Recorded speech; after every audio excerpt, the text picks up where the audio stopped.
Oh, so Dan left. Oh, and Wooten's silenced. Okay, well. Please hide taskbar. I like my taskbar, so thank you. Thank you for the 10 gifted kick subs. Duck Destiny fan 1. Only good Jake song. Oh, I've heard this one too. I feel like I played this on stream. If you need React content for Ankh Raiders today, Wix last night was pretty good. Can you say what the thing on the far right of your taskbar says? What thing? I still have videos I need to watch. I got a lot of people recommending this one. Why do lawyers want to abolish ICE? We've still got our Andrew Wilson, Joe Rogan one, and I still got my debunking HDR one. We got to go through these. Probably do them today. What is this? So we have the right to be here, and we've been very nice. So did anybody get a physical copy of the search warrant? No. When did they get here? About 12:30. Just unannounced? Unannounced. I'm gonna try and have the names of everybody that was out here. I already know how it's gonna go, but I mean, if they refuse, that's on them. Right here. All right, so we were given very limited information. So we have a search warrant for this, like literally for the entire location. Okay. But now we're going to end up amending another search warrant for another location involved. Okay. So we'll have that pretty soon. So This is all in regards to election side stuff. you know where we're here, right? So Okay, I don't think anything. I can't discuss more. I got you. More than that, but as long as we keep, the big thing is just trying to keep media. Someone let media in here. I promise you can skip the Joe Rogan one with Andrew Wilson. Maybe just watch from the room, but that is boring. I don't know how true this is, but I've heard that like if Joe Rogan has like a good episode, they go for like 3.5, 4 hours. I noticed it was under 3 hours. So I don't know if that's like indicative of him feeling bored or not. I'm really surprised he had him on though. Jeez. I feel like Joe Rogan is like scraping the bottom of the barrel for these Trump defenders, but I don't know why. I don't know. I don't know. I don't have like I've said this before. I don't have a theory of mind for any of these people. You're doing it anyway. Like I've always thought in my head, you take a guy like Destiny, right? The Coomer Gremlin, as I like to call him. Okay. What do you call him? The what? Coomer Gremlin. What's that mean? Well, like Coomer, like all he does is he What's that basically word, he's like Coomer? a sexual degenerate, right? Is that what Coomer is? Yeah. Well, Coomer, it's a little more mild than that. Coomer's just like kind of one of the higher values is just kind of having sex with everyone, right? It's around like that's what you do. But he's like coom. bisexual, right? Yeah, yeah. He did. Yeah. Well, he's all kinds of sexual apparently. Why does he even know that about? Okay. But the thing is like I've often thought that there's times when I'm talking to the guy where I'm like, you don't believe that. Like there's no fucking way you believe that shit. You're making it up, and I know you're making it up, right? And you'll catch him at times and be like, whatever I got to say to win the argument. Yeah. And it's like, yeah, I believe that. Yeah. I believe that, but it's like there are people who genuinely believe their view and are excellent debaters. One thing I really don't like, and I'm trying to think about this more through the projection lens, is I feel like my people like me are, I don't mean this in sounds like I'm talking myself out a lot, but like we're threatening to people like him because like people, everybody's supposed to be making shit up or defending stuff that they don't believe in. And if you have somebody who's authentic, that's like a threat to you somehow, I guess, maybe. That's my guess. It's such a lazy criticism. I'm so open with all my shit. And I feel like I've taken a lot of hits because of how open I am with some stuff, with some positions I have. So I just don't understand the idea. There are so many more optimal moves I could have made career-wise if I wanted to just grift. Like I don't know who I'm grifting to. The center left, but I'm way too edgy for a lot of those audiences. So I don't know. It's just cringe. Got the same mic arm as Joe. That's actually why I bought it, because it was on his podcast. This is a very good mic arm. It's quite expensive though, but it's very good.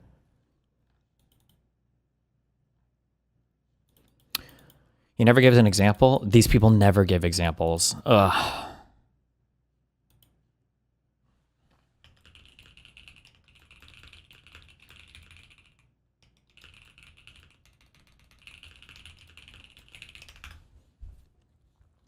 Link or product name? I don't know. It's Ultima OC White Co. Whatever the fuck this is. But this is like a $300 or $400 mic arm. But it's perfect. It never sags. It's always exactly where I can move it up and down. This is just finding hydraulic stuff that's like high quality that doesn't sag after a month or two is very difficult.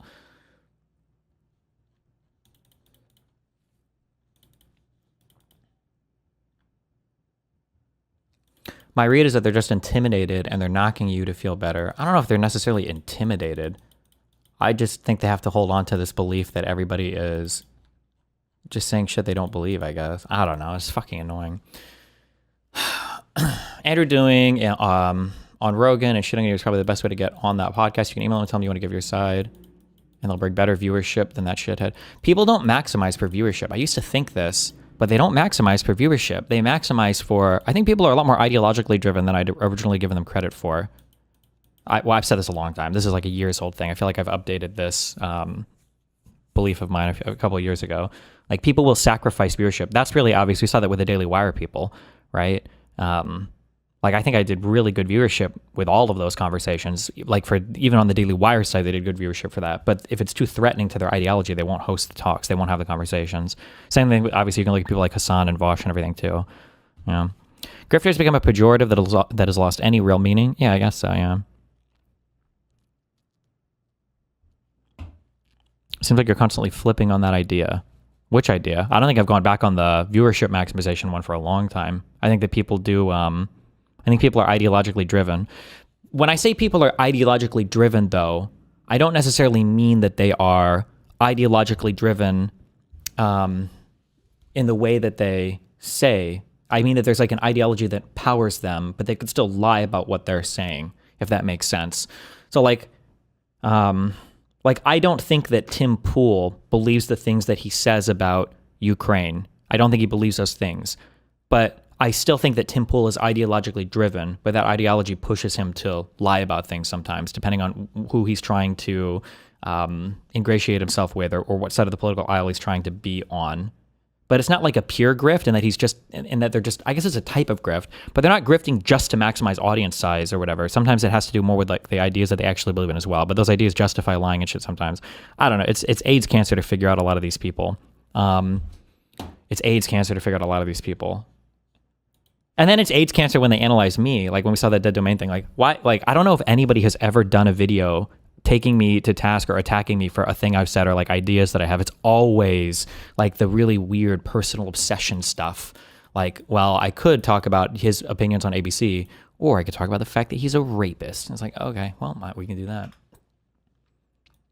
I hope you saw this. Oh yeah, I already responded to him. Man, they're trying hard in those replies.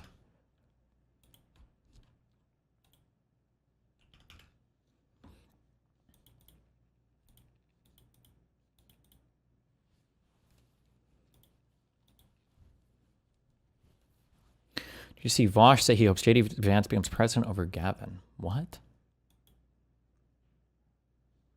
Also, Destiny, did you see this?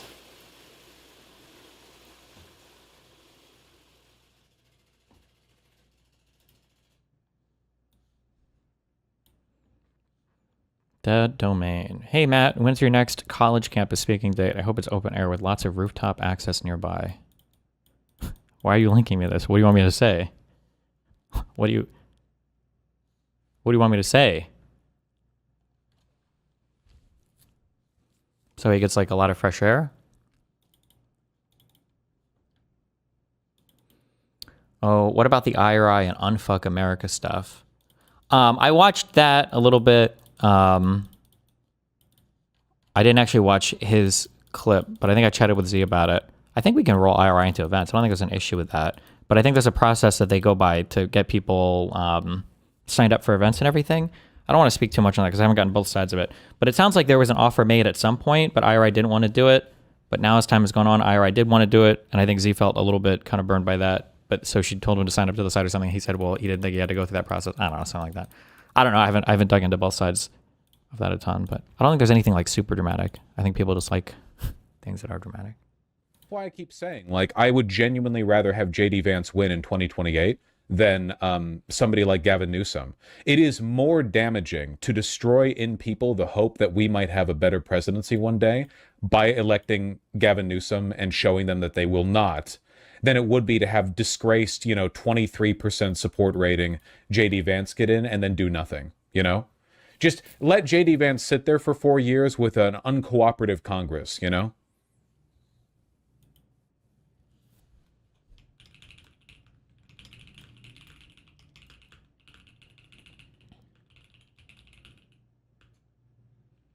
To fix it, you need to primary and be active in getting rid of Dems who are bad. Yeah, but there are limits to that too. Look what happened to AOC. Like, AOC is and was and so on a good candidate, but she's been folded in like way the fuck too much for my comfort, you know? Oh no, my candidate's becoming politically effective and I'm a leftist. I need to abandon them immediately. Pretty sure that like you know, AOC just runs like the, or not runs, I shouldn't say, but runs with like the J Street line on like support for Israel, you know, defensive weaponry and stuff like that. We need like a demolitionist in the White House. You know, we need like a... Why am I 3 days earlier? Apparently it's fucking snowing everywhere in the South, so they pushed our event back like a week or two.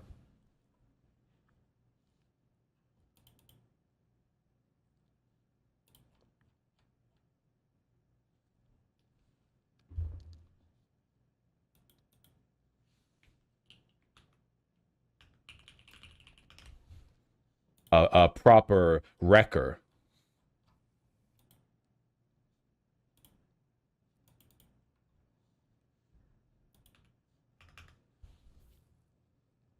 Can you explain why these people hate Gavin so much? I literally don't get it at all. Same with people saying he has too much baggage. What the fuck is the supposed baggage? I can only communicate this so many times. I know that I don't know how much my audience believes me or doesn't. I feel like it's like 70-30 at this point. 70% believe me, 30% don't. People do not like liberals when they are not liberals. So if you are like a communist / socialist type, or if you're a fascist type, okay, these people are outside of the liberal establishment. They don't believe in liberalism, so they hate all of these people, and they think that any liberal candidate is just going to be a stopgap, and it's just going to hold off any true socialist revolution or proletariat revolution. So they hate all of these people. Like I've said this before, you have your traditional parties in the United States of America, where you've got Democrats and you've got Republicans. Holy fuck, I can't write with a mouse. Like, inside of this spectrum here, like, these would all be, I don't know why in the United States, well, everybody does this, to be fair, with political party names. They pick random fucking words. These are all liberals. Like, Republicans are classical liberals. Democrats are classical liberals. Now, in the United States, we call these parties the liberal and the conservative party for whatever fucking reason, just to make things more confusing internationally. But these are all liberals. But socialists and communists, okay, or I don't know. They never have real names over here. They always call themselves something else. But fascists, MAGA, neo-Nazis, whatever the fuck. I don't know if there's probably better, more formal Christian nationalists or whatever. These people are not in the liberal establishment of things. They don't like the concept of like freedom of speech and checks and balances and like super democratically done elections and protections for minorities and all of that cringe stuff. They don't like that stuff. So anytime these guys, for whatever reason, these guys online are very pragmatic, right? So all of them support their candidate, right? Your Nick Fuenteses and your weirdo centristy types or whatever, who wouldn't necessarily be over here, but anybody that's not necessarily within this political spectrum, they all support the Republican candidate if they're anywhere over there. But these guys all hate the Democratic candidate because they just want their little socialist communist club, and they view these people as being relatively similar.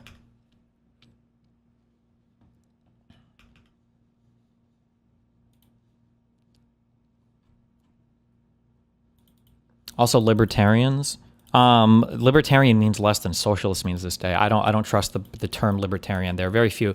If they're like part of the Cato Institute, then they're a libertarian. But 95% of the people today that call themselves libertarians are just MAGA or conservatives. They don't even know what libertarian. The easiest way to test somebody for a libertarian ideology is to ask them, "Hey, you're a libertarian. What do you think about immigration?" And if they start going like, "Oh, we need to lock it down way more. We need to be way more," okay, that's fine. You can have those beliefs. It's fine. Also, you can think that you're not a libertarian though.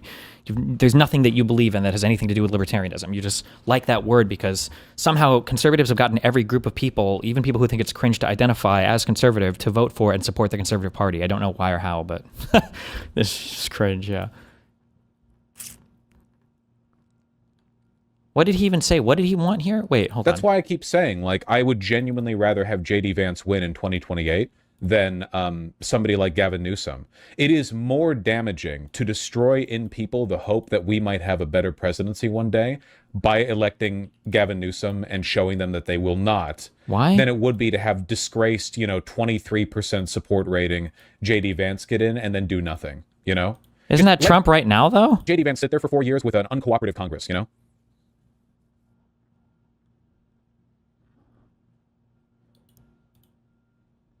To fix it, you need to primary and be active and getting rid of them who are bad. Yeah, but there are limits to that too. Look what happened to AOC. Like, AOC is and was and so on. He's not calling right now. Whatever. Why do you shit on centrists so hard? I understand the libertarian hate. These people rolled over on every belief. But don't centrists just not want to hold the cringe baggage of either party?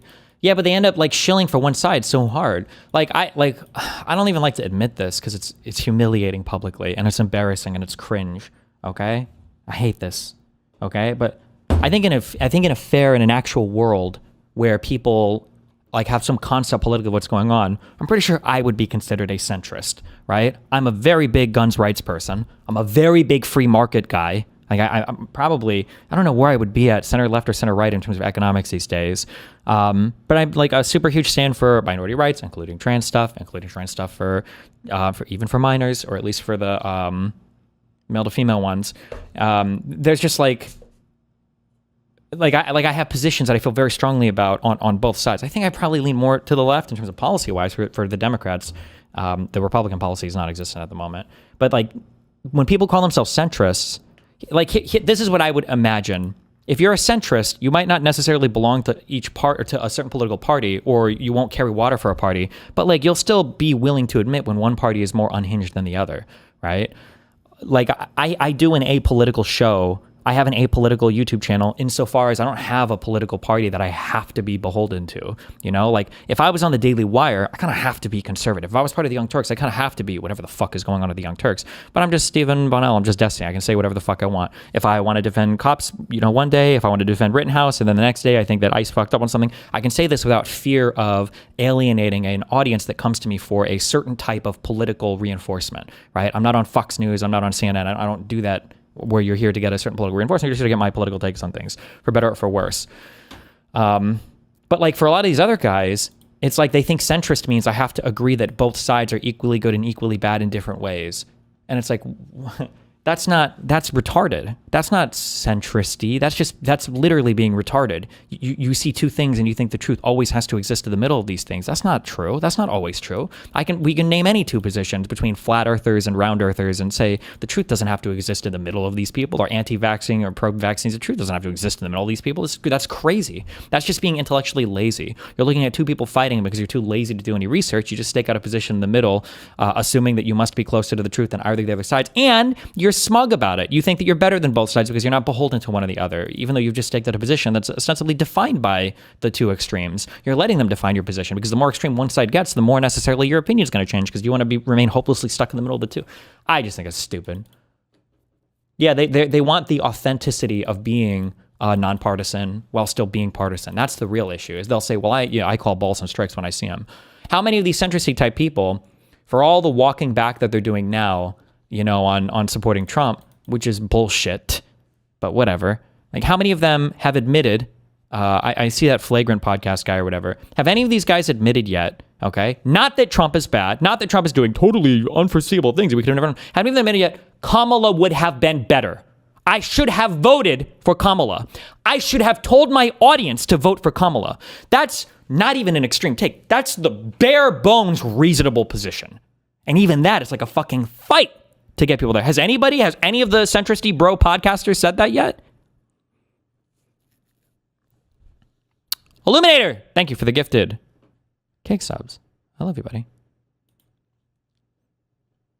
What do you think is the informal origin of the dual party logic? Are Americans afraid infinite plurality of parties? I don't know. I'd have to read up more on that. I do know that in the founding of America, I think most or some of the founding fathers didn't like the idea of political parties, but I think political parties sprung up immediately, right? Like, I think Washington, wasn't he part? Like, I think they basically came about instantaneously, if not in the first election, then the second one, or for the second president. Hanania talking about your debate on election night and why he was wrong. Here's me debating Destiny's panel. He's already admitted this. He's already said this. Hanania is fair, at least. I think that he gave probably some of the most honest takes on how, and I think he's also, Hanania is interesting because I think that he's, I think he has a good thought process, but I think he's also really honest about things. And he showcases, I think, what happens when you start to get funneled into a real... Oh, Cox? Wait, why? Hello?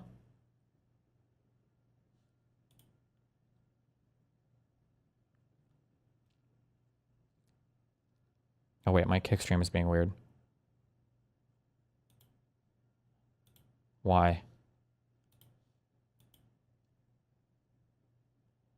I don't know why. I'm streaming at 20 megabits per second to YouTube, and it's just fine, but my kick stream is like capping out at 3 megabits per second when it should be 6. I have no idea why.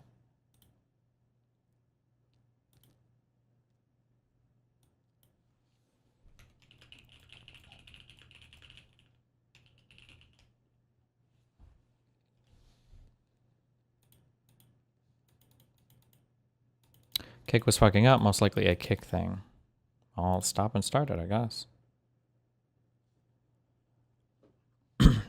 I think Hanania is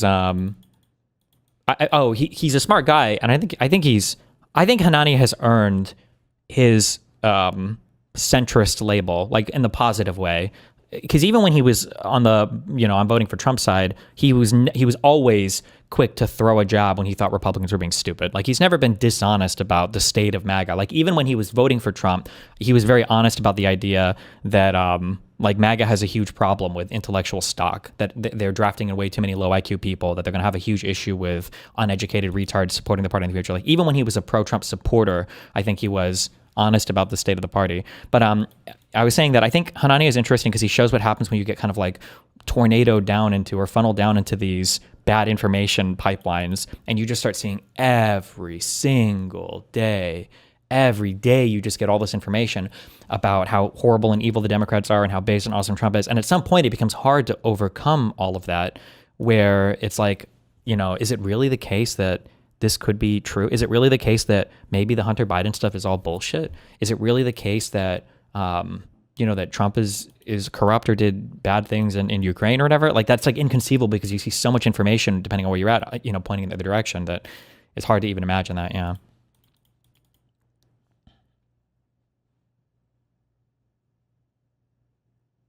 Do you not get annoyed when people just say steal Dem talking points, then claim to be independent and make it seem like they never would be Democrats? I mean, maybe. I guess it depends on what you mean by that. But I saw a clip of the Andrew podcast guy on Pac-Man that actually did just admit Kamala would have been better, and he regretted that he was so pro-Trump. All the panelists agree they fucked up too. Well, that's good at least. I mean that's the bare minimum. But I mean, hey, okay, that's a step in the right direction. The only issue is that like all of this was so easily foreseeable. Like, I hope that there is a come to Jesus moment on like what does our information network look like that we were all so hoodwinked, because none of the Trump stuff is surprising, right? Like, all of it was easy. It was just so obvious. All of it was so obvious. I don't know. Yeah, Jesus Christ, I don't know.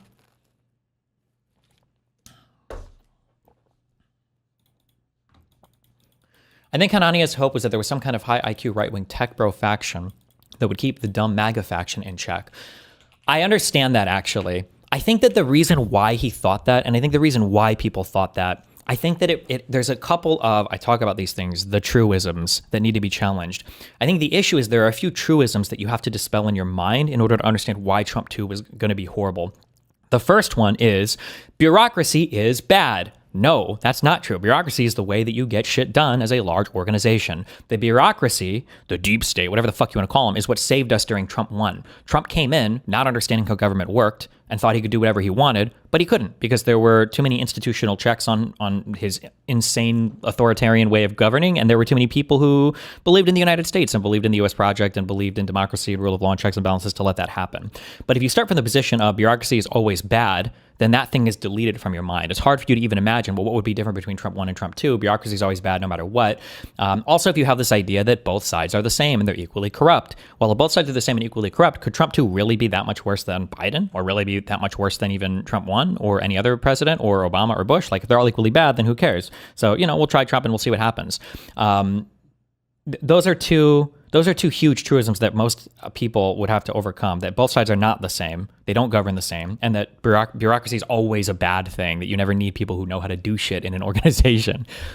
These are two huge hurdles you have to overcome. People just don't know how the government works or what's all required to keep the government functioning. I don't know what Hanania's level of insight is or understanding was there for that stuff, but...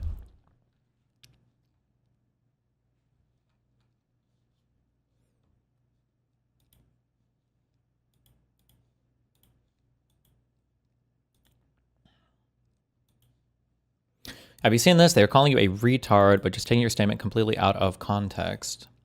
Oh, this guy got 9K. This guy's just like a weird... Anytime you see a 17-second clip of me, this guy's just a super... This guy's like a mega hater. I think he hates Dan too. What is cultural bolshevism? That's like the first type of like weird neo-Nazi, or not neo-Nazi, I'm sorry, pre-Nazi stuff. No, during the Nazi Party. I'm not gonna be able to give you much detail about it, but I think that Bolshevism was like a rise in like artistic movement in the Weimar Republic, I think. What is cultural bolshevism? That's like the first type of like weird neo-Nazi. No, the cultural bolshevism. I don't think cultural bolshevism was ever actually a thing, right? The Bolsheviks were the people in fucking in Russia. I don't know fuck all about the revolution or anything in Russia, to be honest. But when there was like for all like the new art stuff or whatever, Nazis had this concept. They called it cultural bolshevism because the idea was if this art becomes big, or if this like new cultural, or maybe not art, I don't know, culture in general, if it changes in a certain way, we're all going to become fucking commies or whatever. I don't know. That's my understanding. If I'm wrong, feel free to correct me on it. But I always like how you can safely ignore the opinion of anybody's like, I don't know fuck all about it. I haven't studied a lot of the pre-World War I and pre-World War II history stuff. I haven't studied that much of it, but okay. They were the head mod of H3 Snark. Nice. Cultural Bolshevism is literally an art movement. Look it up. I thought that cultural Bolshevism was the name given by the Nazis to all newer forms of art. Like, it wasn't like an actual movement. It was just what the Nazis called what they perceived to be as like fucking Jews or commies or whatever trying to influence society.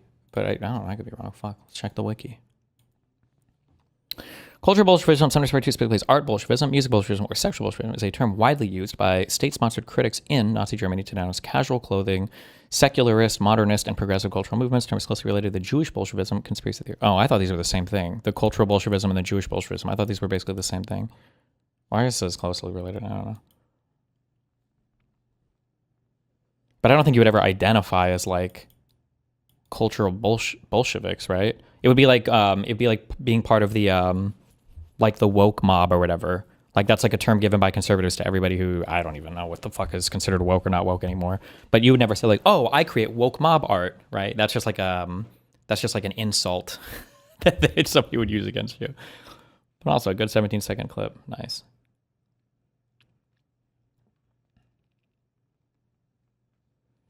Destiny thought Recep Tayyip Erdogan was Bashar al-Assad, and after being told who it was, he thought Erdogan was the president of Israel.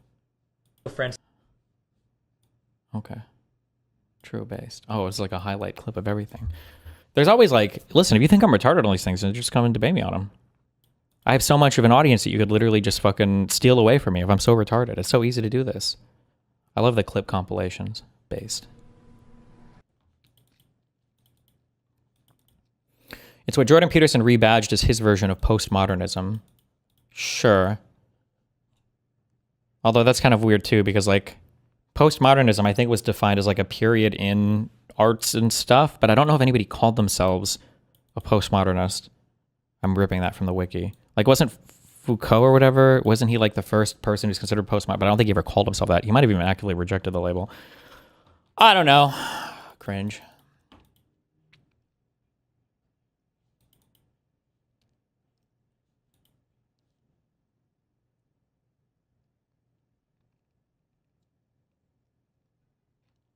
Have you seen Weapons, and what did you think? It's really strong, in my opinion. I thought Weapons was good.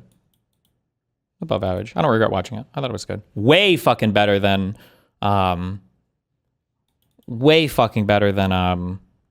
Battle After Another. God, what a god shit or god awful, terrible, fuck all, horrible movie. Oh my god.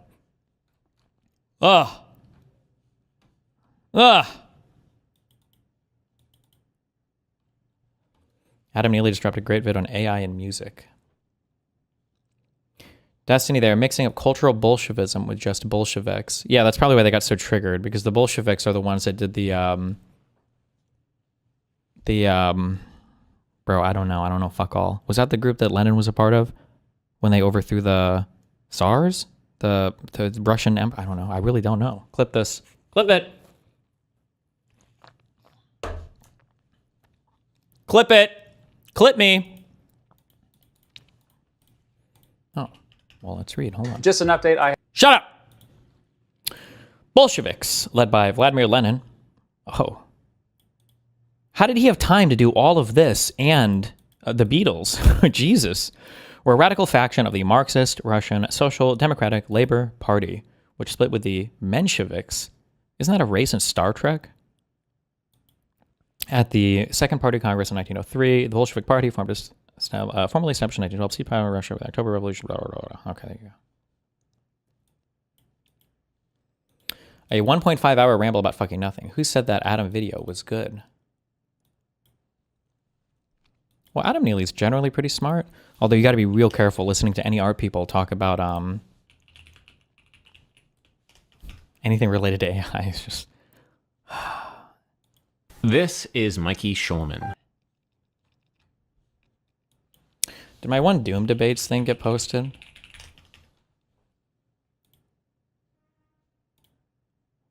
I did a conversation with this guy, which I thought was interesting-ish. I just don't do much with the AI engagement thing.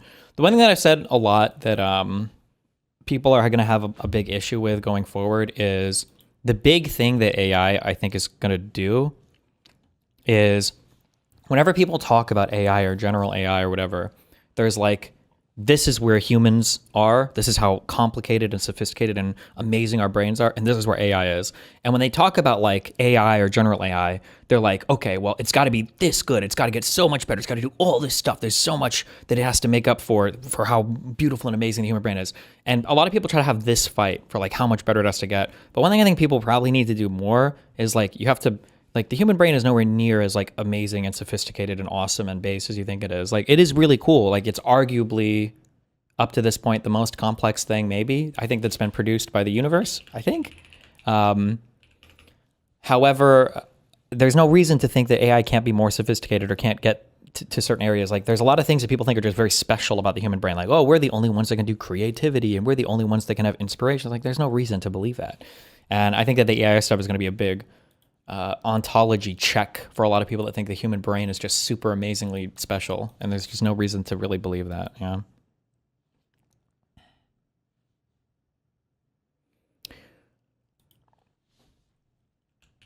What podcast did you record in LA? Oof, that's gonna be a boring one. People are gonna hate that one. I thought it was interesting. It was I went on these guys a long time ago. They were called the Minimalists. I fucking butchered that. But they brought me back to have a debate with TK on objective morality. And I kind of thought it was going to be a little bit more political, but the TK guy is way, way, way, way, way more like well read into that than I had any idea of. So, but I thought it was an interesting conversation, I guess. If you're interested in philosophy stuff, then maybe you'll enjoy it, I guess.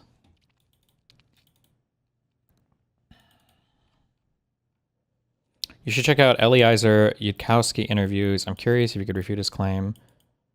You should watch my Doom debate thing, I think. I think there's good reasons. I just haven't engaged with the topic much. That's why I'm neutral on it. People assume that if you're neutral on a thing, it means that you don't think it's going to happen or whatever. I just don't engage with it much. But I think there's good reason to believe that AI could probably destroy all of humanity sometime in the future, like maybe closer than we think. I don't think that, I'm not convinced that there's a reason why we shouldn't believe that's possible. The hope is just that something will intervene, like humans will decide that this is not an okay path to go down at some point, but yeah.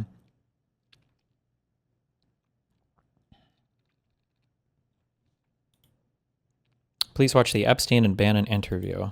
Yeah, I might. It depends on... Yeah, get the fuck out of here, Mooten. Depends on how many of my videos I get through today. I just spam this, but thoughts on the Dem Taylor Remit flipping District 9 in Texas. It's a big deal considering the last time there was a Dem in that seat was 30 plus years ago and it's a huge district. Trump won that district by 17 points in 2024. I have a friend messaging me about that. Apparently, yeah, it was a really big deal. I'm repeating this take because I've seen it given in other places and I don't know how true it is, but supposedly one of the scariest things is when the Republicans redistrict Texas. I can't believe this is true, but I've seen it said so much, I'm just going to repeat it. That when the Republicans redistrict Texas, they did so with the assumption that the recent big swing for Hispanics for Trump was like a sustainable thing.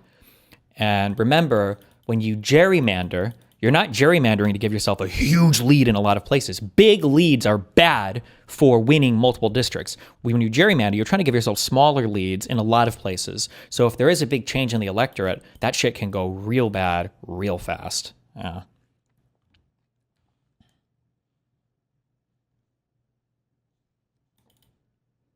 Are you going to cover the Turkey Tom drama? Maybe I might not though. It sounds like the girls were. We all knew that the girls were retarded from the start, but apparently the girls like really retarded. So, Destiny, your understanding of what makes the human brain special is wrong. I'm in the District channel if you care.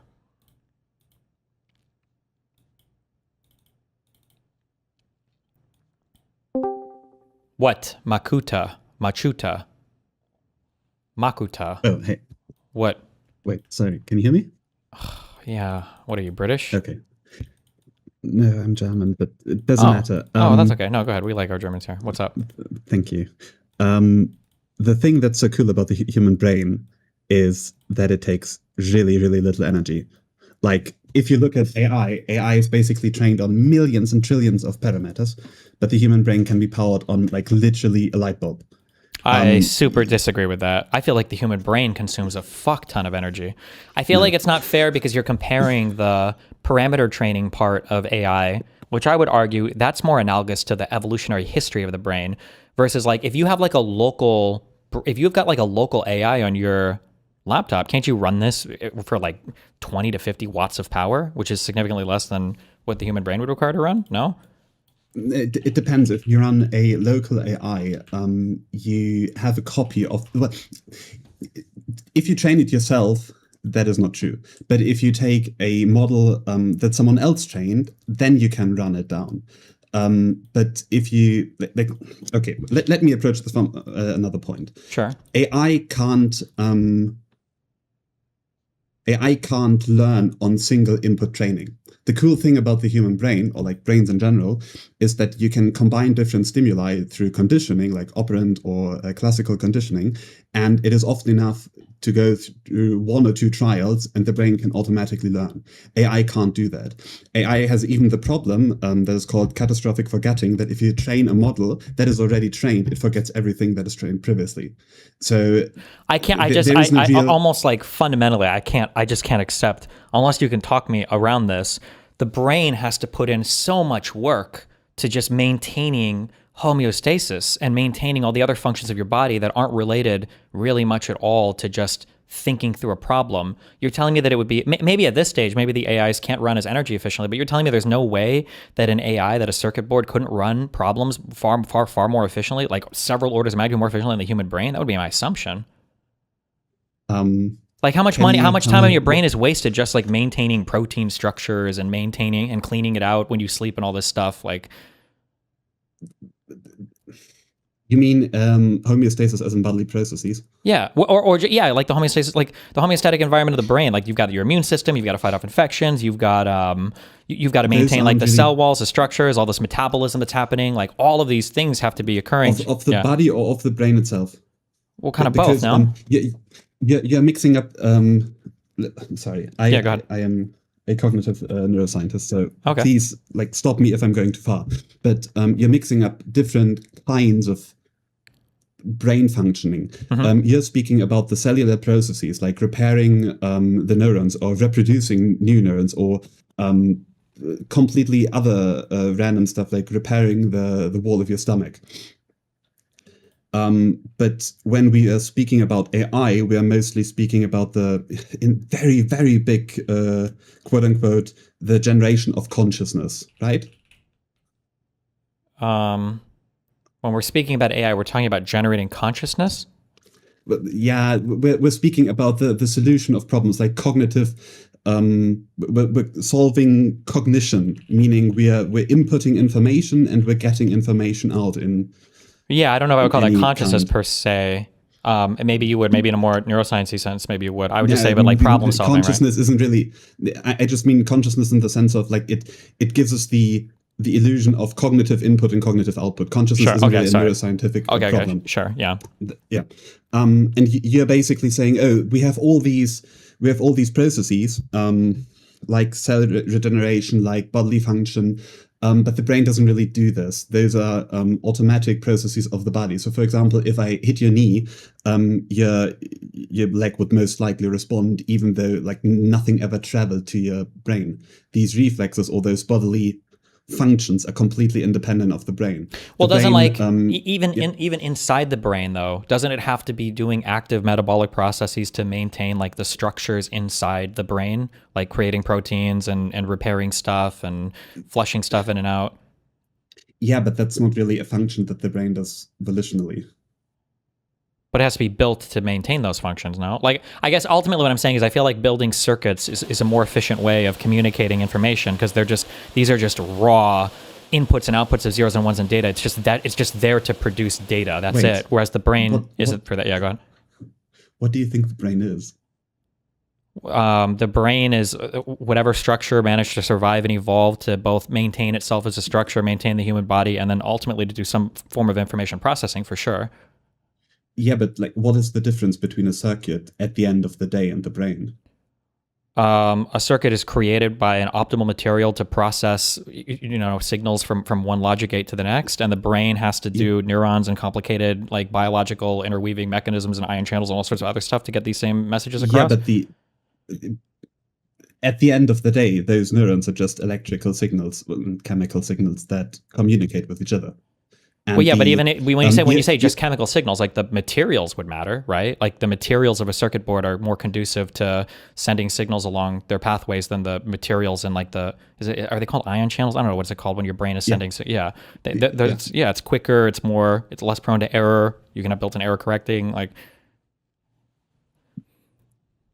the brain does this. That is like when you maybe to like approach it and broaden it from the other point.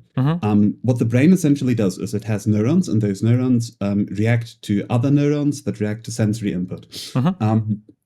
These inputs depolarize the neuron, and the neuron produces an electric current that is then output to other neurons for like further processing, whatever that means. Sure. The cool thing that the brain can do is that once one neuron fires, the immediately next neuron becomes more sensitized to the firing of that neuron. And as far as I know, we can simulate this with neuronal networks that are used in AI, but that not to this degree of how the brain can do it. Like the brain can, there's a classical joke in psychology where when you go to an addiction clinic, you will always find people walking by and just vomiting. And the reason for that is that people who used to go to the addiction clinic associate the withdrawal symptoms with the place. And that happens remarkably quickly. AI can't simulate these processes, these learning processes, because it is not designed to do single input learning. But it could be, no? And if it were programmed that way, would it not be superior? Like if we take a very simple thing like calculations, like a human brain could never be programmed to calculate in the same way that just a basic calculator could, right? Well, to your first point, it could be, like most things could be, but as far as I know, there are no papers that actually do something like this. There is no, like the farthest or the most sophisticated model that I think is currently postulated is the HOPE model by Google, which tries to like submerge different AI models into one another, but I have no idea how far they are with that. And even this model can't do single input learning. It just solves the continuous learning problem and the catastrophic forgetting issue that I spoke about earlier. So do you think, just looking at how the brain is designed, just from I'm like looking at this from an evolutionary process. You think the brain is like efficiently designed in the most efficient way, or at least more so than a circuit board could ever be for taking data input and problem solving? That there's no way that you could do that on a similar energy diet on a circuit board, that the brain is just the most optimal design process to do that? Like there are so many reasons why, like logically, or when I say logically, like intuitively, like I feel like, for instance, the fact that you don't start with a full brain, it has to grow. I feel like that's inefficient. Like if I could design a circuit board from the start to be exactly what I want it to be, that would be way superior than having a brain having to grow, like it comes out of a body and it has to continue to grow, or having to train the brain on so many things that you could just, like you can train a circuit or an AI thing or whatever, I imagine, almost instantaneously, whereas a human brain requires training time. The materials of the circuit board are more conducive to having information injected into them and not having random failures, whereas a human brain might, I don't know, these things all seem intuitively true to me, but maybe there's reasons I'm missing why that's not necessarily the case. Probably not. I would think that the brain is probably not the most well optimized thing to solve problems. But that is like not, the brain is not designed for problem solving. The brain I agree. is, if we want to like go very broadly, an input-output machine that inputs different sensory inputs and outputs some consciousness, however you want to call it. It just moves information from the outer world to like a certain degree of internal experiences and external behavior.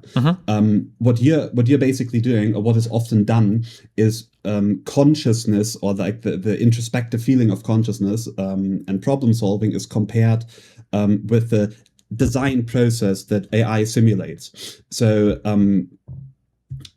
of course, I will always be better in like certain problem-solving tasks that are benchmarked, especially for AI, but it doesn't like produce this holistic, conscious agency modulation, or however you want to describe it, that the brain does, and that is the remarkable difference. It's like you could make the analogy of like a calculator. A calculator will always calculate better than probably even the best mathematicians, as long as you use it properly. But what makes the brain more special than the calculator is the universal adaptiveness that the brain produces beyond just like the simple inputs that are able to be put into a calculator. If I may make one example, because I use AI a lot to code. Oftentimes when I like put big code into the AI is not really able to find details. So for example, I used for my master's thesis, I used AI to like make an experimental UI. And I often wanted to like move the buttons or whatever, and the AI was just unable to find this in the entire block. Okay, I understand these. But these things are like, these problems are, I feel like we've done this to where we should stop doing this. Because, do you remember, man, when did ChatGPT 3 come out? Was it like 2018? 23? Was it 2023? There's no way it was that recent. I think so. It was 2023? Okay, Jesus. So we got ChatGPT 3 in 2023. I think if you would have asked people like 1 to 2 years before that, could I have meaningful conversations with chatbots? I feel like most people, I think maybe me included, would say that's like 20, 30, 50 years out. And then ChatGPT 3 rolls around, and now we are writing articles in mainstream publications about AI hallucinations that are being caused by people talking to them too much. And that was in the course of 3 years. That was like, and prior to ChatGPT 3, most people on the planet, I think, thought we were like 50 years away from having chatbots that have the sophistication that they do now. Like, I understand the human brains are well optimized and there's some things that AI suck at, but even for the coding example, my understanding is that, I don't know how many years ago they started using these as like code assisters, but I don't know if like 6 or 7 years ago, that was even much of a thing, and now they're like all the fucking rage. The Claude stuff, or the whatever shit you use in Cursor or whatever, like these are like massively integrated now into workflows for programmers everywhere. I feel like or to go for the art example, right, with Will Smith. How many years ago was it? Now I feel like my timelines are fucked up. Was it over COVID? Was it 5 or 6 years ago when they had the Will Smith eating spaghetti and they're like, like it's never gonna work, or look, you can see the fingers are fucked up, And now you've got whole subreddits dedicated to trying to figure out, like, is this AI? I have no idea. I don't know if this is AI or not. I can't tell anymore. So I feel like the growth has been huge on these, and I think that go ahead. Sorry, that is entirely true, but you have to remember what I said in the beginning.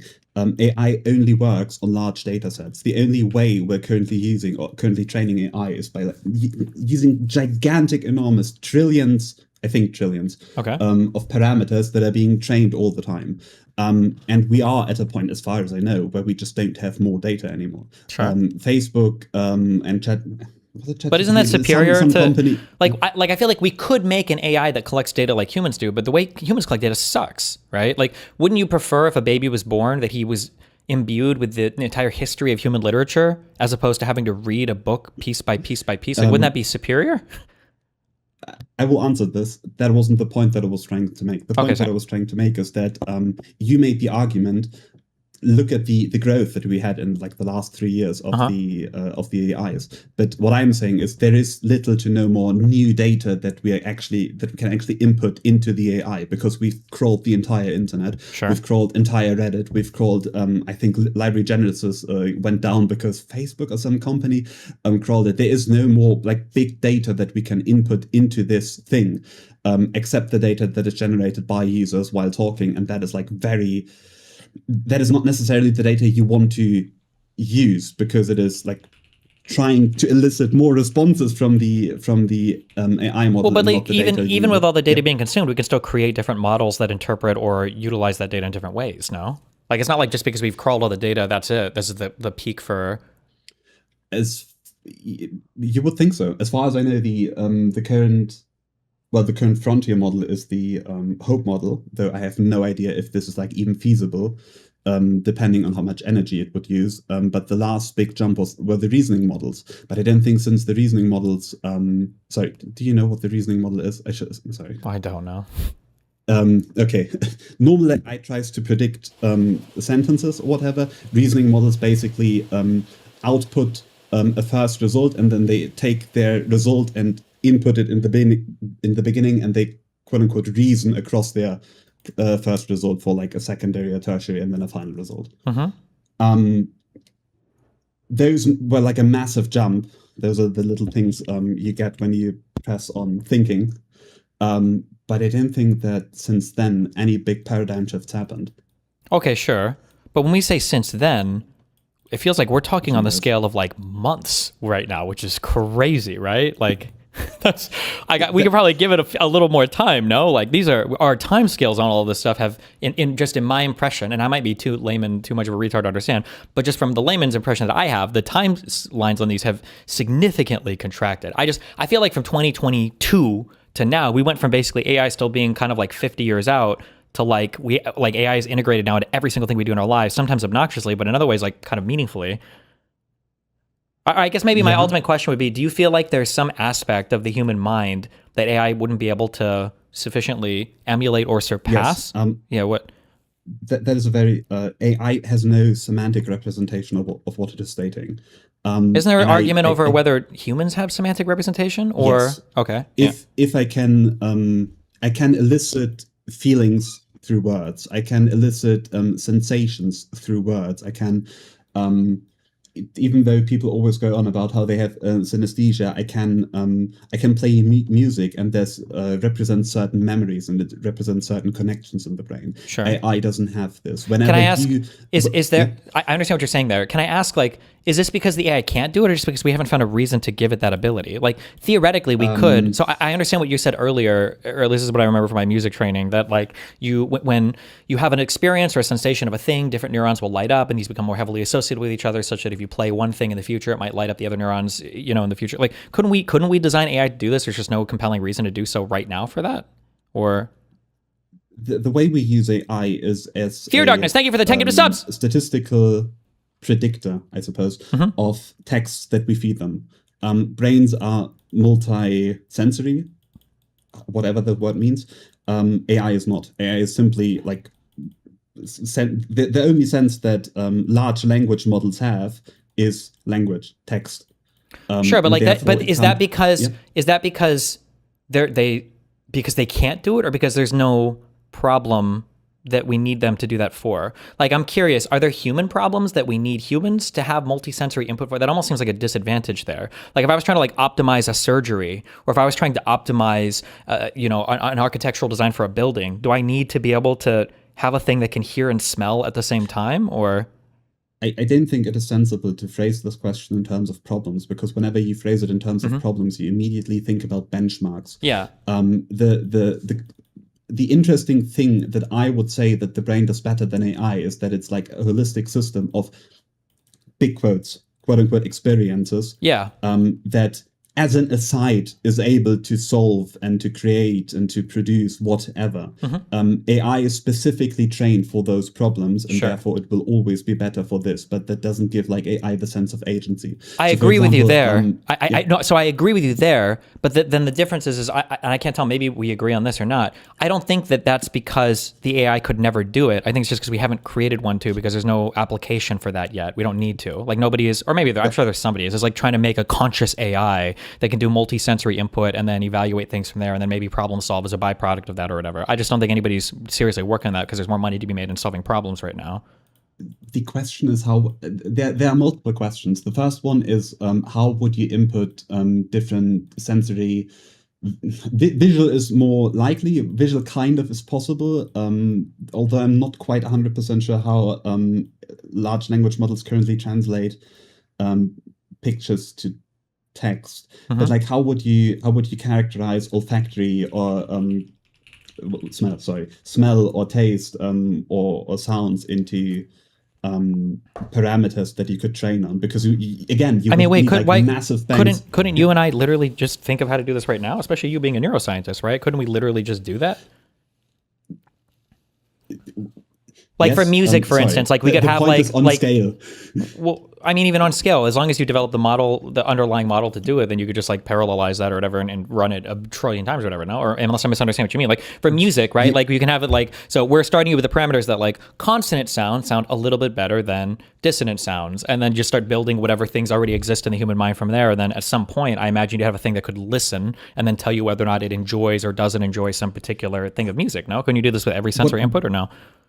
I think what you would most likely do is you would take the sound that are given and let each individual frequency be represented as a corresponding electrical signal in the computer. But then again, I would question whether there would be a distinct difference between those electrical signals that are given from the sounds to the electrical signals that are given from the text. So the computer at the end of the day would only see the zeros and the ones that are represented through the electrical signals, whereas the brain does not do computation. The brain essentially isn't a computational process. So there's a qualitative wait, you spoke to Penrose. My conversation got completely fucked because I was with an obnoxious British female who decided to ask him some stupid fucking question for an hour, so I didn't get to talk to him about anything interesting. But I listened to him talk very briefly, but it was on stage, but it wasn't. Yeah, sorry. Yeah, go ahead. Roger Penrose makes a very compelling argument that consciousness isn't computation, and that is kind of. So I understand what you're saying here in terms of you're. I feel like we're bumping into like that hard problem of consciousness and the whole semantic understanding of things as opposed to just simple syntax. And I don't know if you may or may not be right there. I don't know. The frustrating thing is I don't know if we can ever know, right? Because I don't think there's a way that we can ever point to a conscious experience. However, I don't have a logical reason in my brain to say that if I could run a simulation in software or in hardware, if I could simulate every single process happening in the brain, I don't know why I would assume that a conscious experience doesn't emerge from the simulation of all those underlying processes. I don't know if there's an answer to that. Yeah, go ahead. No, most likely, I would say most likely you would, but that is entirely unrelated to the ability of AI to be adaptive to, like, again, the point that I was making at the beginning, or the point that you were making in the beginning was, can't we just like push AI to a point where it is on a similar level to human intelligence?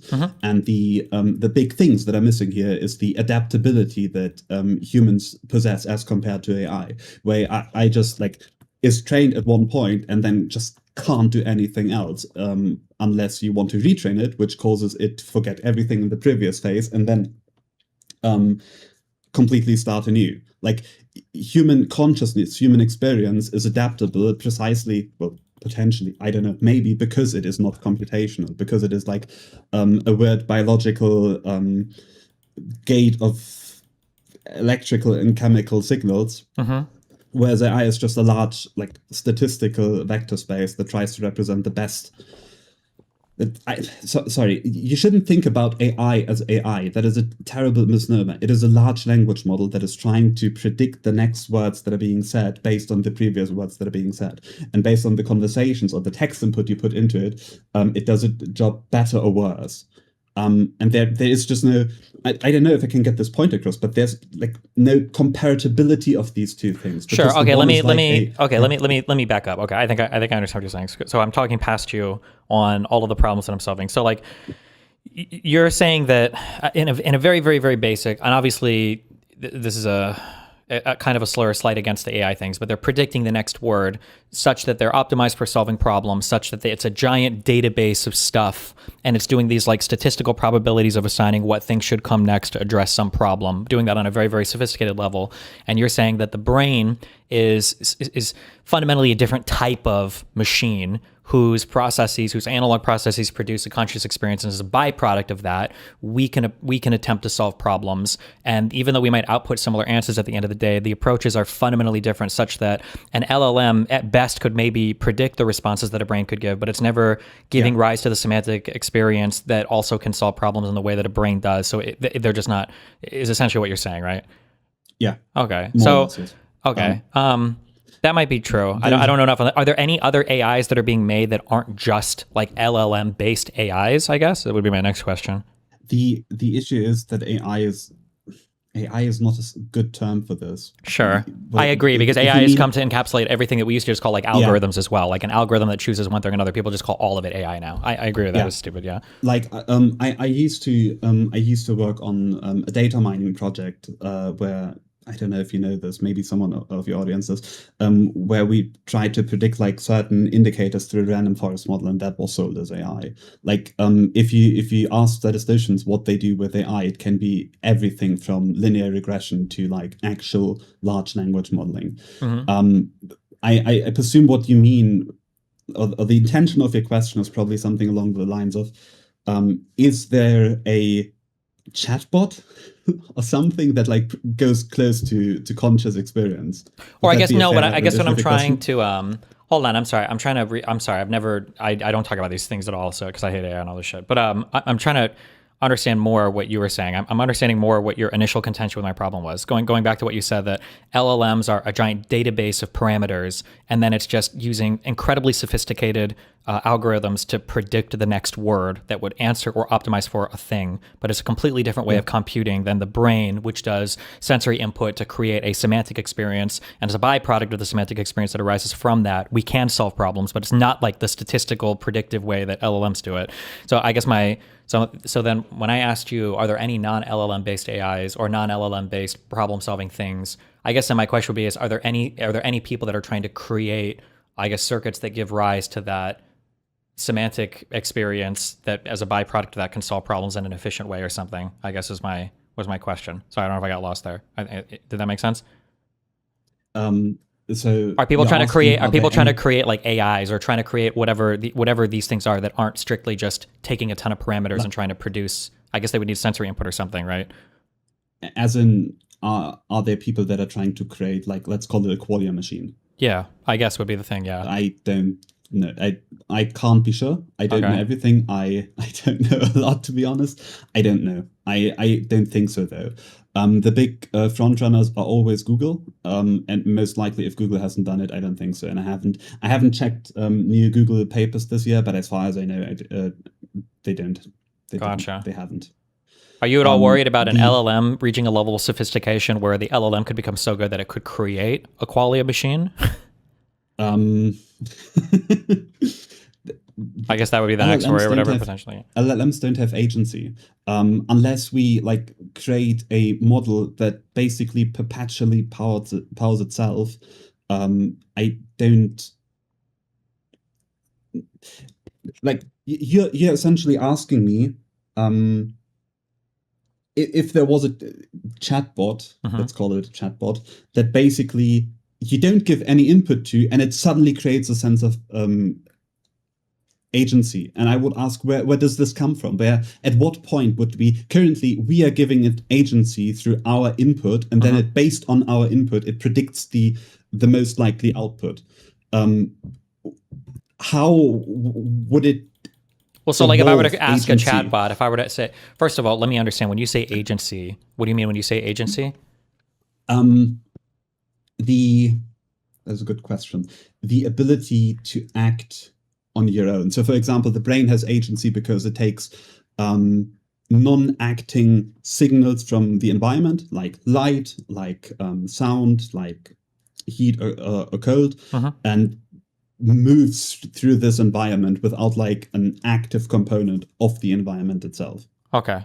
Is it possible that I could ask a chatbot, like, can you create something that simulates human experience, and then that thing begins to compile or assemble a thing and then realizes that, well, it needs to have qualia in order to get there, and then kind of like starts to construct something like that? Or would that be impossible? I don't know if human experience is simulatable. Is there a reason to think it wouldn't be? I understand. I'm asking you, like, these are like the hardest questions in all of philosophy and neuroscience. Yeah, there are. No, there are reasons. I don't know if you keep up with like scientific news, but there used to be like a paper a few weeks back that claimed that they found a mathematical reason that we can't live in a simulation. And the reasoning, if I remember correctly, was that the universe as we know it is not finitely describable through mathematics based on Gödel's theorem of incompleteness, because the mathematical operations that we would need to use, please don't nail me down on this, I'm not a mathematician, and I'm probably sure someone else can describe it better, but the mathematical operations that we would need to use to describe the entire universe are too complicated to like provide a formula that wouldn't be without inconsistencies or would be complete. Can I ask you a question on related to this? And this might be a nonsense question, but like, is there a possibility that there might? So I don't remember which. The girl has 3 of these incompleteness theorems or whatever, and I think the idea is that I don't remember if it's the second one, but basically, you can't create a set of logic, or for any set of logic that you create, there are going to be true statements that set of logic is not capable of proving, right? Is essentially what it's saying. So they're going to be true statements that is outside of what it can prove. So is it possible that the human? This is my current understanding. Okay, this is like. Have you ever heard of the term ultimate skeptic? I think so, but you might need to. Okay, it's just a cringe position of nothing can exist because whatever. So I'm kind of playing this position right now. Okay, I'm sorry, but like, is it possible that the human brain is an organ that it came to being because it's just trying to? At the end of the day, the goal is to just perpetuate your DNA, right? To reproduce, basically, right? Is it possible that there are some things, that there are some kind of like logics that would be either inconsistent logics or things that we just don't have sensory inputs for because we don't need them? So for instance, maybe like the ability to traverse like 4 dimensions, like 4 geometric dimensions, maybe that's a thing that, you know, if we could do it, we would just die instantly because we would run into stupid shit or something. Like, is it possible that this stuff could exist totally outside of what the human brain could ever understand or accept? Or do we have some good reason to believe that that's not the case? That question sounds a little bit nonsensy. Do you understand what I'm saying? What? Can you rephrase that, please? So we say, so like Gödel's incompleteness theorems, I believe, are accepted as being true. I believe. But is it possible that there exists some ultimate logic that would explain these things, but it's just inconceivable to the human brain? That a priori we're just not granted with the necessary logics. Our brains just can't comprehend or compute them because we never developed the need to. We don't evolutionarily. It wasn't granted to us. Does that? I think those are 2 different kinds of questions, and on one, I don't think I'm qualified to answer the question if there is like an a priori thing that we're just not designed or evolved to feel. Sure. Like single cell creatures or maybe reptiles. I don't know if I want to say reptiles. Like single cell creatures can't comprehend math, right? Or comprehend a lot, well, maybe anything, depending on the complexity of its brain, right? Because it literally is missing the structures to do these things, to have the same kind of experience or understanding or of logic that the human brain can produce as a byproduct of our conscious experience. That is true, but sorry, that is a complete tangent. It has little to do with what we are discussing. Yeah, but well, fuck single you, cell okay? or like lower cell creatures are able to learn. Like learning doesn't need consciousness. For sure, yeah. The ability of those creatures to like move, behave, etc., is like completely orthogonal to the conscious experience we're trying to like simulate with AI or whatnot. For sure. Or well, actually, could you? No, I was going to ask a rhetorical question. I was going to say, are they more similar to LLMs, but they're not because they're still doing sensory input on some level and then giving Yes. right. Yeah. Okay. Yeah. Like there have been experiments with jellyfish. Yes, I think that's the word, with jellyfish that can be with electrical signals that can be forced to learn like associations through classical conditioning, which, for example, is something that LLMs can't do because they can't do single input or like multi-trial input learning. Gotcha. Okay. Sorry. Back to your other question. You asked something with Gödel's incompleteness theorem. Just basically just said they're logics that our brains can't comprehend because they're just limited to human brains. Yeah, I think I think your question just clicked. You're basically saying Gödel's incompleteness theorem is based on our quote unquote our math, but there might be other forms of mathematics that go like beyond our understanding based on our sensory input. Yeah. What is your our sensory input or our logical theorem? processes, right? Because human brains can do things that. How do you say this? Fuck. Bertrand Russell had some problems with philosophy book. I feel like I read this 20,000 fucking years ago.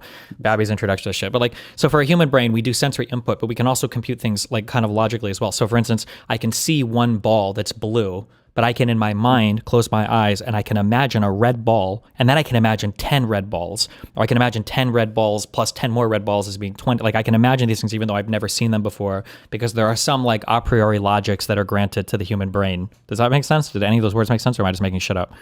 I mean, I'm not a philosopher, so what you said makes sense, but I don't know. Okay, but it's more than just like sensory input, right? Like I could never have seen a red ball before, but as long as I have some familiarity with, I guess maybe it is sensory input, because I would have to see the color red and I'd have to know what a ball looks like, and then I would combine these two things in my head. Yes, you would have to have the semantic experience of redness. Okay, all right. Anyway, the other thing I can answer, because you asked if you think it is possible to simulate the human brain, and I would argue, similar to how those researchers argued, that it is not possible to mathematically simulate the human brain because the operations you would need to do so would not be able to like create a predictive system, a formula that is either consistent or complete. Gödel's, I think it is the second incompleteness theorem, essentially states that if you have a mathematical system that is complicated enough, let's call it complicated enough to encode self-reference, you are able to produce statements that are self-referential. Okay. And once a statement is self-referential, you can basically say, prove the statement.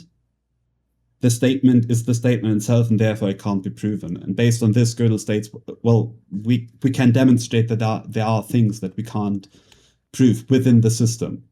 So we would either need a stronger form of consciousness to simulate human consciousness. So you would have to have a super conscious AI, so to speak. Okay. Or the human brain would be much, much, much more simple. Could you not? Currently I'm curious. about it. Could you not simulate? Could you simulate chemical reactions mathematically? Because if you could simulate all the chemical reactions mathematically perfectly, wouldn't those give rise necessarily to everything that happens in the brain? Assuming you're not like some substance dualist or religious person or whatever. You could simulate the point of Gödel's theorem is Robbie, that everyone, thank you for giving 10 subs. lower systems can be simulated. So if I have like a I think it is ZFC. Do you know what ZFC math? Or piano, some Zeman, some loser. The axiom? set of axioms that we use for math right now, basically. Yeah, exactly.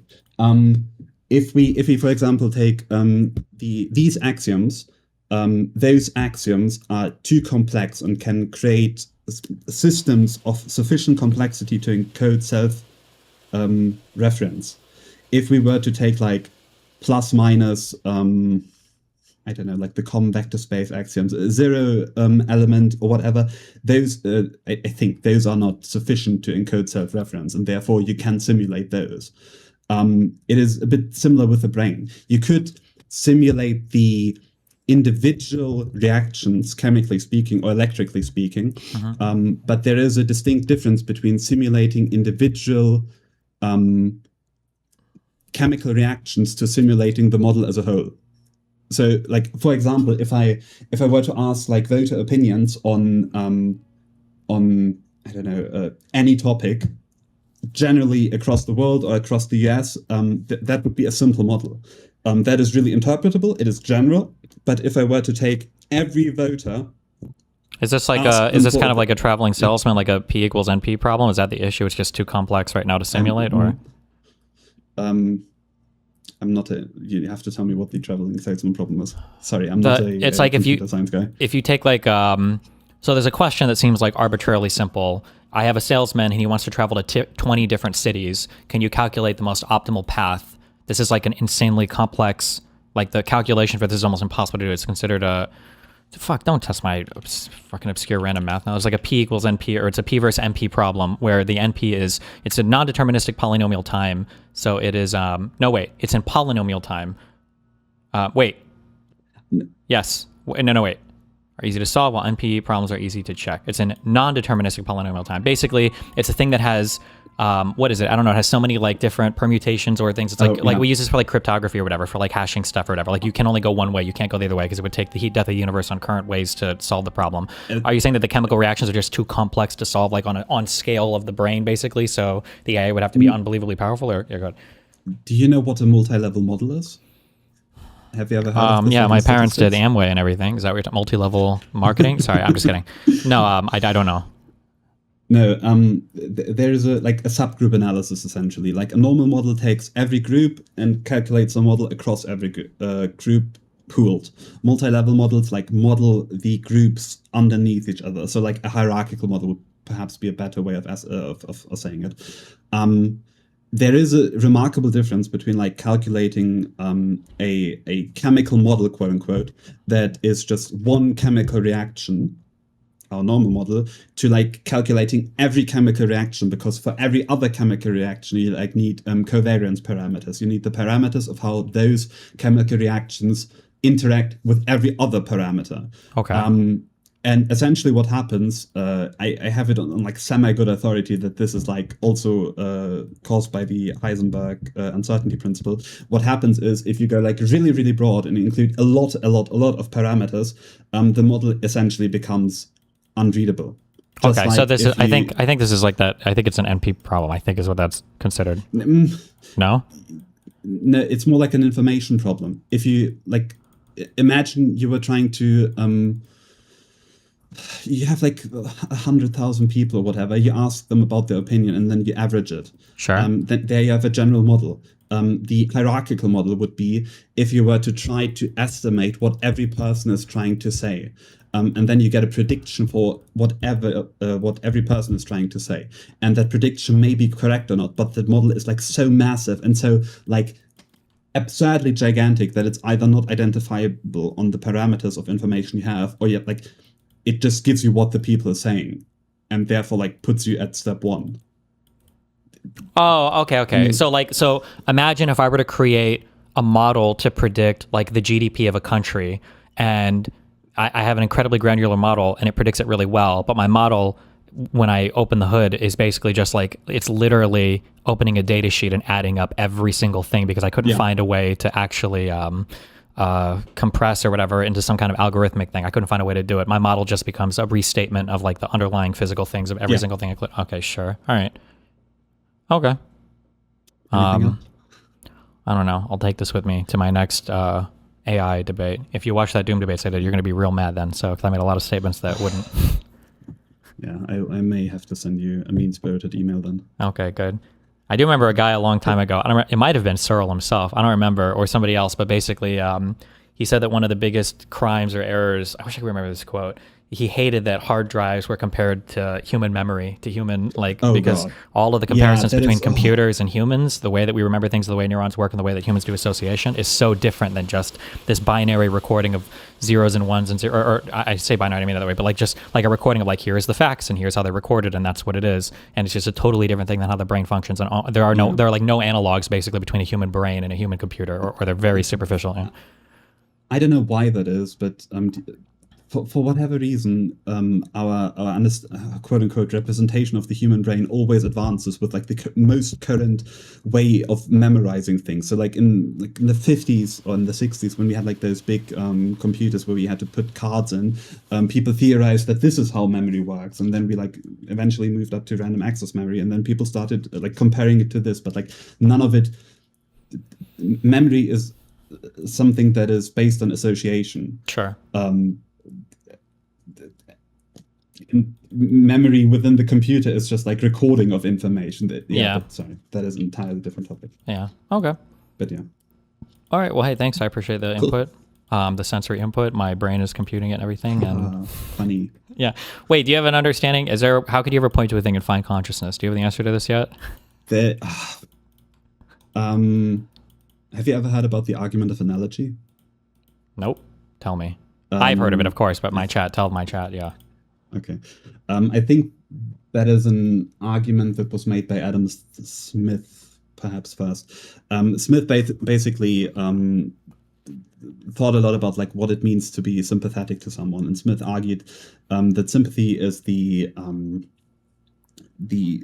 ability to put yourself into the shoes of someone else. And from there on out, the argument of analogy is if you have someone that basically behaves as you and functions as you in like a conceptual way. So if you have someone that has a brain and the brain has a similar structure to your brain and has like, I don't know, the same abilities to you, then most likely those people are conscious. Like if it is close enough to your conscious experience, there's no reason to presume that they are not conscious. Okay. This comes with like massive shit, I can't think of the word, sorry. Ramifications? Thank you. Not ramifications, like when implications? Consequences? No, there are things that are wrong about this. We now know that there are things that are wrong about this. Like monkeys, macaques can't encode uncertainty, for example. They are completely unable to, like, there's either A or B, there's either food or no food, but there's no ability for them to, like, probabilistically encode if there is a 50% or a 40% of code. Sure. And very often we look at animals and we think, oh, those animals are very close to what we are doing and very close to how we're behaving, but under the hood they function remarkably different. This is one of the things that's very hard yeah. when I have like debates with vegans, and I don't like to do it because it's cancer or whatever, but like I think that sometimes people are really quick to point and look at a thing and assume that as long as there is some output that seems similar, they must be having a fairly similar experience. But sometimes I feel like people view intelligence along kind of like an IQ scale. So like animals are like 60 IQ and like monkeys are like 90 IQ and humans are like 100 IQ and these types of, whereas like I think some things might be cognitively, I don't even know if cognitive is the right word, but like they're deficient in terms of experiential things that I think people aren't capable of conceiving of. Like I don't know if any animal can do things in like time and space. Like if I tell you in 3 hours there's going to be a thing in another room or whatever, like I don't know if animals can conceive of things like that as well. Some primates can do this. Okay. There are experiments of primates that are actually able to like do mental rotation and problem solve just in their heads. Okay. But then I'm also curious, like, can't. are they doing this on more than a Pavlovian level, like on a semantic, I guess, Yes. more than a syntactic? Okay. How do we even prove that? Yeah, go. Sorry, that is like bachelor psychology. My bad. Materials. Sorry. Like, I'm sorry, I'm asking you the retard questions. I don't have enough PhD level questions for you. My bad. I just mean it's like a bit far, like a few years removed from my brain. There was like this experiment of the bonobo ape or the ape bonobo. I don't know. Well, I feel like all that shit got knows. disproven. There was a lady that thought she taught him to talk or whatever, but then when people went back and they re-looked through a lot of her shit, they were like, no. The experiment was basically problem solving, where different apes or different creatures were placed in front of like I think it was a banana or something like this, and they couldn't get it from their cages. And usually the animals would try to like go towards the cage and like grab the banana and like do stuff, and just like they weren't able to simulate the actions mentally. They would just do. And certain primates would look at the issue, and the researchers initially thought, oh, the stupid animal can't do anything, and then the primate would get up, would like stick different sticks together and fish for the banana, and apparently was able to like plan this out without doing it. Gotcha. And that is like the big thing that differentiates primates in general from like other animals, that they are not able to actually simulate their actions mentally. But they have to always do it. They have to always perform because they can't represent it mentally. Same goes for theory of mind. Cats don't have a theory of mind of other beings. Pigs, as far as I know, don't have pigeons don't have a theory of mind. They just basically act on different levels of operational and classical conditioning. Gotcha. Okay. I mean, essentially what I'm saying, consciousness is, you shouldn't think about consciousness. Consciousness is like the elusive, it is just not worth it to like think. It is not a scientific question. Yeah. Because what we mean is like, it is a very human experience. Sure. We mean this like feeling of introspective realness, that we can say, oh, we have like this experience of ourselves. And apparently we do know that other humans have it, because we can compare it across studies, and we can see that other people, or most people, act in like a similar manner. Sure. We can say that animals have it to a reduced extent.